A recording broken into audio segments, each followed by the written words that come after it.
بسم اللہ الرحمن الرحیم۔ السلام علیکم۔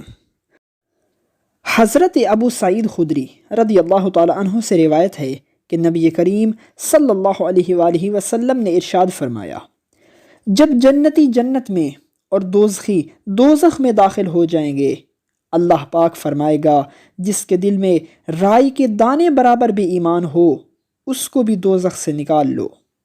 تب ایسے لوگ دوزخ سے نکال لیے جائیں گے اور وہ جل کر کوئلے کی طرح سیاہ ہو چکے ہوں گے، پھر زندگی کی نہر میں یا بارش کے پانی میں ڈالے جائیں گے۔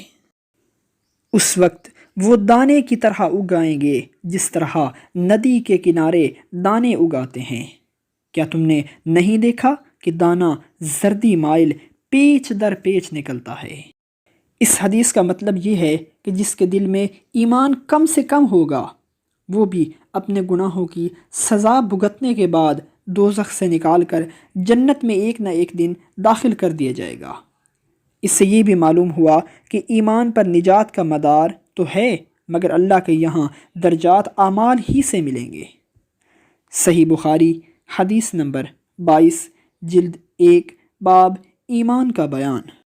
ہماری اس ویڈیو کو لائک اور شیئر کیجیے، چینل کو سبسکرائب کر لیں تاکہ ہماری آنے والی تمام ویڈیوز کا نوٹیفیکیشن آپ کے پاس بآسانی اور بر وقت پہنچ سکے۔